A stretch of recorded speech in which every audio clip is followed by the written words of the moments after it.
Nordic. Available online at Amazon and NewNordicUSA.com or in the hair care aisle at your local CVS. Now, from the Signature Bank Studios, this is Chicago's Morning Answer with Dan Proft on AM 560. The Answer.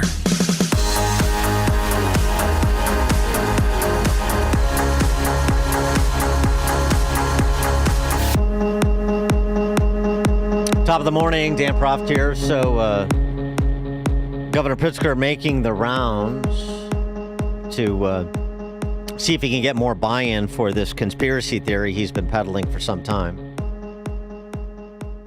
You know what this is all about, talking about the ICE presence in places like Chicago,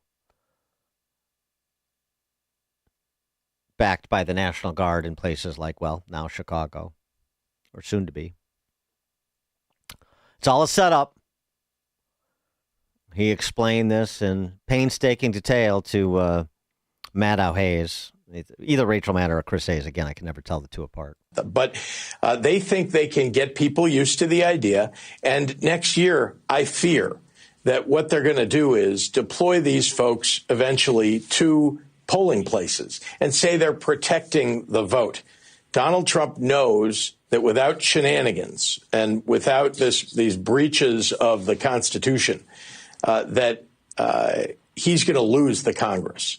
And if he loses, he's going to immediately, in the aftermath of the election, do what he said he might do in 2020, which is use the military to confiscate the ballot boxes and count the votes, claiming that there's fraud. Remember, he's called up all 50 states' election data to the Department of Justice because they want to review all 50 states for fraud. And they won't tell you exactly what they're going to do, but I fear that these are all connected. And this militarization, even without National Guard or military troops on the ground, you're seeing ICE act like a militaristic organization. You're seeing CBP act like it. Act like a law enforcement organization. Yeah. No, I mean, I'd be very worried about anybody that would jeopardize the integrity of elections in Cook County. Bump. Just as a practical matter, exactly which congressional races, if it's the House that he's trying to protect with this military gambit that he's plotting of seizing ballot boxes, you say, where is there a congressional district in Chicago Metro that is in jeopardy? Where is there an expected Republican pickup anywhere? Yeah, right. Oregon, Illinois. These are Memphis. These are cities, and in the cases of Oregon and Illinois, that are really in play as part of the Trump strategy, just as a practical matter. Really central to the strategy of national Republicans in maintaining the House and Senate. What are you talking about?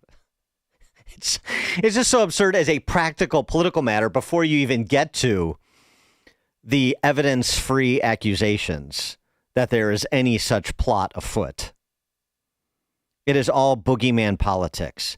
And the boogeyman will do the things that boogeymen do. He goes bump in the night. So ascribe to him the most, fantastical criminal conspiracy because that's what I need to keep doing to feed this beast called my constituency. That's what this is.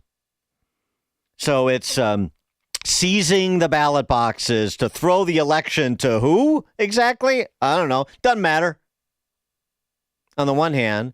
And then, of course, it's that as the predicate to impose the Fourth Reich on the other. What we're talking about is authoritarianism. We could have talked about Pol Pot. We could have talked about authoritarians across history. I chose something I know very well. I helped to build a Holocaust museum. And what I know is in the early days of the Nazi regime, they started slowly but surely taking away people's rights. And what we're seeing now is the very same thing. They've gone into cities now with the military. think about that. In your lifetime, have you ever seen anything like that? Yes. Where the President of the United States is sending military or troops dressed as military, ICE and CBP, in camouflage with automatic weapons into our major cities. It's wrong. And indeed, especially at a time when it's the President of the United States who's causing the mayhem on the ground. We've actually done very well in Chicago bringing down crime, addressing the needs of victims. He's the one taking funding away from law enforcement, taking funding away from victims, taking money away from community violence intervention. I mean, who is it here that's standing up for the rights of our people? Isn't it those of us who are actually protecting the people of Illinois and not the President of the United States who's got an entire playbook for how he's going to win the 2026 elections by militarizing U.S. cities? Yeah, I've seen people in camouflage in the city before, protecting attendees to the DNC when NATO was in town, protecting all those dignitaries that flew into Chicago under when Tiny Dancer was the mayor. Yeah, I've seen it before. As we talked about earlier in the show, we've seen it before when it was JFK scrambling the National Guard to deal with segregationist politicians in states like Alabama that were impeding desegregation. Yeah, we've seen it before. Yeah. No, I know. And from his view, from his gated Gold Coast mansion or his Lake Geneva compound or his Wellington, Florida horse farm, everything looks good in Chicago as far as he can tell. What's the problem? The only thing that we need in Chicago is to make it an anti-ice zone, an ice-free zone. We need to de-ice Chicago. And then it's back to the salad days. Right? For more on this, pleased to be joined by Alderman Ray Lopez. He is the alderman for the 15th Ward. Ray, thanks for joining us. Appreciate it. Good morning, Dan. Good morning to your listeners. Good morning. And so we got to make Chicago ice-free. That's a ice-free zone in addition to a sanctuary city. And, again, Pritzker doesn't see the need for additional resources because what he and Brandon Johnson have done is just going gangbusters. Well, I love the idea that Chicago and Illinois somehow become a political utopia for all things freedom. Because I distinctly remember also you missed on your list, we also deployed the National Guard during COVID. Well, yeah, true. Here in the city of Chicago. All of this has become a self-fulfilling prophecy of Pritzker and Johnson, who claim that they want peaceful protests, but yet are antagonizing protesters to resist, to fight back, to prepare for the second coming of the Civil War, as we heard the other day, to rise up, defend your communities, defend our state. All these words are being heard by individuals whom we know either A, are paid to come and protest and destroy, or B, are looking for an excuse to protest and destroy. And all the while, we're forgetting that we are a nation of laws, as Barack Obama said a decade ago, and he has to enforce the laws that are on the books. And the federal government is still responsible for national security and border control. They are here, yes, in camouflage, yes, with weapons, yes, with masks, because we have individuals trying to do serious harm to our law enforcement, while also handicapping local law enforcement from simply keeping the peace between the two opposing groups. All of this falls at their feet, and yet they're happy dancing as though nothing's going on, nothing's wrong. Everyone's just, wearing flowery shirts and kumbaya over there in Brighton Park. Not that they're trying to ram ICE agents off the road or chasing them up and down Clearing and Garfield Ridge in the southwest side in caravans, trying to kill them and activate those cartel-driven bounties on our border agents. Yeah, it's noticeable. It's noticeable. I mean, this is a good formulation that Douglas Murray provided, this gray zone that politicians like Pritzker and Brandon Johnson are in, where they don't condone the violence formally, but they don't condemn it either, because they want to enable it to political ends. That's my supposition. I'm not putting that on you, but that's my supposition.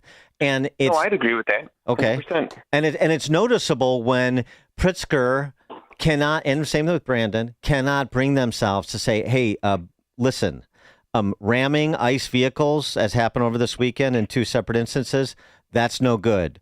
Doxing ICE officers and their families, that's no good. Stop following them on the apps. Stop attacking them. A University of Chicago sociology professor who is got felony assault charges for assaulting a government worker at the Broadview facility. That's no good. We cannot do that. You want to peacefully protest, that's fine, but we have had incidents of violence. I don't like what ICE is doing, but we've had incidents of violence, and that's no good. They can't even bring themselves to make such a pedestrian statement as that. What does that tell you? Yeah.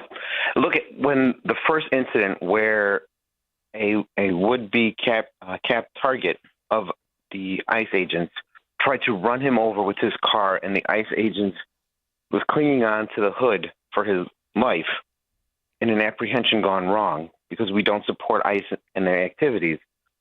Not one person can condemn and say that if you're being apprehended, go peacefully, call a lawyer, do whatever your rights allow you to do. No, they had no problem with run over the ICE agent and try to kill him to get away. And this is setting us up for a very dangerous confrontation, ultimate confrontation, because before, a few months ago, Donald Trump wanted to send the National Guard to help with maintaining the peace in the city of Chicago, so to allow and send extra resources to help our police go after those criminals, not just on non-citizens, undocumented, but criminals here in the city of Chicago, which we know we have plenty of. They refused. 9 months ago, they refused to coordinate with ICE by amending welcoming city laws at the state and local level because we're not working with Trump. Let him go find them themselves. Now they're here finding them themselves, going through the neighborhoods, putting anxiety levels at the highest they've been in many immigrant communities, because we refused as a city and as a state, thanks to Pritzker and Johnson, to refuse to work with them to go after the worst of the worst and not even let them know when we had them in custody. All of these things we've put in motion ourselves because of the performative politics that goes on at both levels. One, because one wants to be president. Two, because the other one wants to get reelected. And the only people that are being hurt right now are those in the communities who don't understand why every time they see somebody on TV saying, oh, you're safe, we're welcoming, we're sanctuary, we're ICE-free, why that doesn't seem to apply. And that's because we fail to teach kids in school anymore that the city and the state are not at the top of the pyramid. The federal government is when it comes to national matters. And people should start recognizing that fact and figuring out how to work with Trump because he's going to be here for the next 3.5 years. And we can't continue like this. You know, it's interesting, too. I mean, Kash Patel and Deputy Attorney General Todd Blanchard are in town today. And, you know, you've got federal resources that are being brought to bear that were brought to bear in D.C., obviously, that are being brought to bear in Memphis. And you would think, even under Lightfoot, when it was Barr who was the Attorney General and he launched Operation Legend to bring federal resources to charge some violent criminals in cities with federal crimes so they can go to federal prison and be away for a long time and maybe get them away from the light sentencing they were receiving. Kim Fox University. Yeah, from the Kim Fox and Tim Evans era, right? But so you would think like you'd want a relationship there, if nothing, but not because you personally like anybody, who cares? But because you want those resources to be brought to bear to remove repeat violent offenders, maybe to federalize their crimes and thus their time, and get them out of the city. I mean, since it's we all know a preponderance of the violent crime is committed by a small fraction of repeat violent offenders, but they can't even bring themselves to think about to be other regarding in the direction of their constituents in that instance either. No, you're absolutely correct. And they have a convenient lapse of memory in that the city of Chicago, for example, gets $3.5 billion of its $17 billion budget from our federal partners, from federal agencies. And if Pritzker is going to start complaining with Johnson about, oh, he took 10% of that away from us, wait till he comes after the other 90% because we continue to harbor criminals here in the city of Chicago and the state of Illinois. Donald Trump declared cartels terrorist organizations.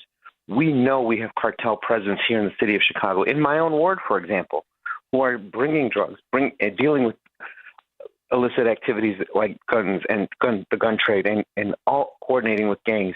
We also know we now have the Tren de Aragua here in the city of Chicago. It's confirmed. It's been confirmed for months, but we pretend like we've never heard of these individuals. We pretend that they're not trafficking women for $150 through Facebook Marketplace, and we just keep sticking our head in the sand, hoping it all goes away just to get through the next election. And I think this administration is blowing that out the water and making life very uncomfortable for people who just rather continue ignoring the problems than addressing them. Speaking of the neighborhoods you represent, I'd just be interested what feedback you're getting. I mean, you're Brighton Park, back of the yard, Chicago Lawn, west of Inglewood. I mean, so it's a lot of minority families. And I wonder, and I just wonder what their reaction is, not just to ICE, but to the prospect of the National Guard backing up ICE, because those could be very different opinions about those two agencies. What feedback you're getting about all of this? Well, I think in non-immigrant communities, people are very concerned about the federal government's presence without any kind of coordination. They're very concerned that if you just let loose the National Guard for law enforcement purposes, which we know they don't have a mandate to do, but if you were to do that, where is it going to end? And I rightfully understand that, which is why, again, Pritzker and the federal and Johnson and Trump should have been able to coordinate and discuss how can you work together. Take him up on his challenge and say, if you're going to spend the dollars, why don't you focus over here? In immigrant communities, there's still a lot of resentment in the fact that the Venezuelan migrant asylum seekers oftentimes get lumped into the same category as long-term undocumented, mainly Mexicans in my community. They are not one and the same. They are here for very different reasons, and one gets supported by the federal government with protections and the other one doesn't. And unfortunately, we do know that many of those individuals who arrived under the Biden-Harris administration, of which 60,000 still reside here in the city of Chicago, have court cases to determine whether or not their asylum cases have merit, but in nearly a decade from now. Those are the individuals who, if the Trump administration were serious, I think should have gone after first, because we know where they are, we know where we're sending our tax-subsidized benefits to, and we could have bumped up their cases immediately, determined whether or not needing employment was an asylum-granting mission, which is not, and then immediately deported them. No brainer, no problems in the community, and it would have allowed us to deal with many of the issues that we're dealing with in our neighborhoods right now. We could have all coordinated with them. Unfortunately, you have individuals like Pritzker, like Johnson, and all their Latino allies who continue to try to just lump everyone and paint everyone with one simple brushstroke. And it's done more harm than good in communities where people love America but don't have an easy, direct path to become citizens, all the while ignoring the fact that we've granted protection to individuals who don't care and are just here to get paid, get money, and to send it all back to Venezuela. Before I let you go, so the controversy surrounding the stand-down order given by CPD over the weekend, and after Snelling's presser on Monday, we had the FOP take a no-confidence vote in the Chief of Patrol, John Hine, who I guess right now at least is wearing the jacket for giving that stand-down order. What's your reaction to what happened and to Snelling's response thus far? And when your intuition on what you think went down? Well, first off, you can't have John Q. citizen thinking they could take it upon themselves to run people off the road, to box them in while driving with semi-automatic weapons for the purposes of causing harm to law enforcement. I don't care if they're state, county, city, or even federal law enforcement. You just don't do that. That is not an American value. That's a third world value. Second, I don't necessarily believe that no order was given, because we heard it, we saw it in print off the computer screen. So someone directed the Chief of Patrols to take that action. Now, did he get a call from the Deputy Mayor of Public Safety, Gary and Gatewood? Did he get a call from the Deputy Mayor from Immigration and Refugee Rights, Beatrice Ponce Leon? I don't know. I'm pretty sure that the fifth floor told them to say that, so that the protesters which matter most to the mayor, would be free to do whatever they want to do. My gut tells me that there's more to this story, but I applaud the superintendent for at least saying, in theory, CPD will assist law enforcement and that you don't have the right to do what we saw unfold. Unfortunately, we know that many of the individuals think it is their right. And we also know that, it's interesting that for a mayor who says that law enforcement is a sickness, no sooner than this unfolded where we said we're not going to help law enforcement if they're under attack. Just yesterday, the mayor said, but we will fully prosecute ICE if they violate crimes. Yeah. Here in the city of Chicago. So, law enforcement is a sickness. It's not a sickness. They're your pawns. They're your enemy. I don't understand. He needs to pick a side because you don't get to play both sides when it comes to people with the authority to lock people up. He's going to have talk about the Gestapo and all of that, where Pritzker says this is how it starts. I'm afraid that's how it starts. When you start politicizing the arms of government for the purposes of locking up those you oppose, that's exactly fascism. That's the Nazism that you saw. And people should be reminded of that fact. Yeah, so Brandon Johnston's going to have CPD arrest ICE right before he defunds CPD. I think it's just to cover his bases. Ray Lopez, 15th Ward Alderman Ray, thanks as always for joining us. Appreciate it. All right, Dan. Have a great morning. And Alderman Lopez joined us on the Turnkey.Pro answer line. It's like a hot, steaming cup of information to start your day. It's Chicago's Morning Answer on AM 560. The Answer. Chicagoland traffic. The Ike, the Stevenson, the dreaded 294. You sitting in traffic is not time well spent. Time is money. Oh, come on, man. What's the slowdown for? Especially when you're trying to do your own company deliveries. What is happening up there? I got things to deliver. But instead of sitting there getting more and more frustrated, please, can we go any slower? You could be back at the shop getting work done. I should have stayed at work and actually worked. Get quick delivery service to battle the traffic for you. They'll make your deliveries while you get other